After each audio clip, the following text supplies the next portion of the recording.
गणेशाय नमः। गणेश भगवान सभी भक्तों का कल्याण करेंगे। दोस्तों, हिंदू धर्म में अमावस्या और पूर्णिमा दोनों तिथि का धार्मिक महत्व होता है। इस दिन लोग धार्मिक और आध्यात्मिक कार्य करते हैं।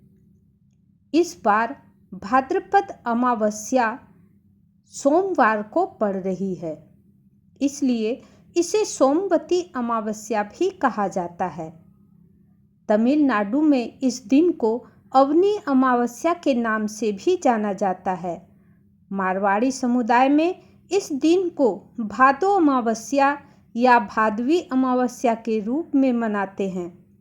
इस साल सितंबर माह में सोमवती अमावस्या का संयोग बन रहा है, यानी कि सोमवार के दिन भाद्रपद मास का अमावस्या तिथि पड़ रही है। सोमवती अमावस्या के अवसर पर ब्रह्म मुहूर्त में पवित्र नदियों में स्नान करना और तर्पण करने से पितरों का आशीर्वाद मिलता है। इस दिन विवाहित महिलाएं अपने पति की लंबी उम्र के लिए व्रत रखती हैं। यह बच्चे के जीवन में खुशियां लाता है।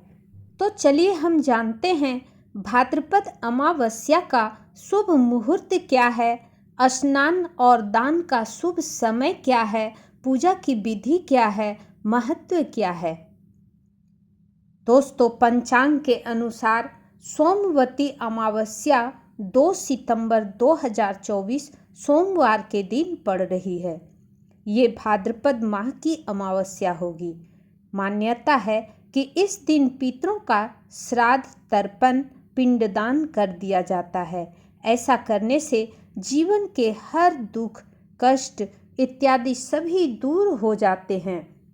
पंचांग के अनुसार अमावस्या तिथि का प्रारंभ 2 सितंबर 2024 प्रातः 5:21 पर होगी और भाद्रपद माह की अमावस्या तिथि का समाप्ति 3 सितंबर 2024 को प्रातः 7:24 पर होगी।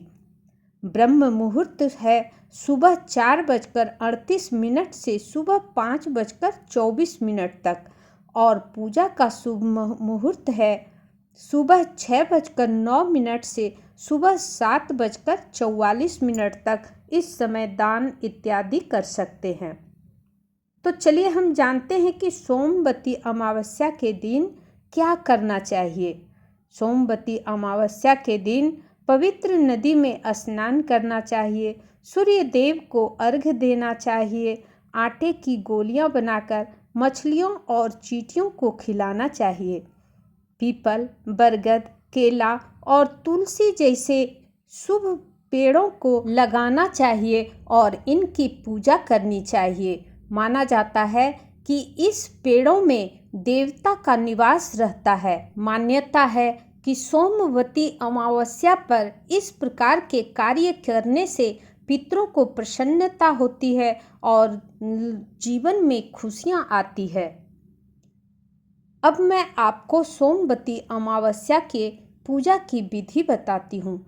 सोमवती अमावस्या के दिन पितरों और शिव भगवान की पूजा करनी चाहिए, क्योंकि सोमवार और भाद्रपद की अमावस्या होने के वजह से यह भगवान शिव को अत्यंत प्रिय हैं। इसलिए इस दिन भगवान शिव और माता पार्वती की पूजा करनी चाहिए।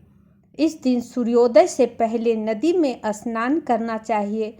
फिर कच्चे दूध में दही और शहद मिलाकर भगवान शिव का अभिषेक करना चाहिए। चौमुखी घी का दीपक जलाकर और भगवान की आरती उतारनी चाहिए और शिव चालीसा का पाठ करना चाहिए। इस दिन व्रत करने से विवाह में कोई परेशानी नहीं आती है और संतान में वृद्धि बनी रहती है। भाद्रपद यानी कि भादों का महीना भगवान श्री कृष्ण को अत्यंत प्रिय है, क्योंकि इसी महीने में उनका जन्म भी हुआ था। इसलिए इस महीने में भगवान श्री कृष्ण जी की पूजा अर्चना विधिवत जरूर करनी चाहिए। जय श्री कृष्णा।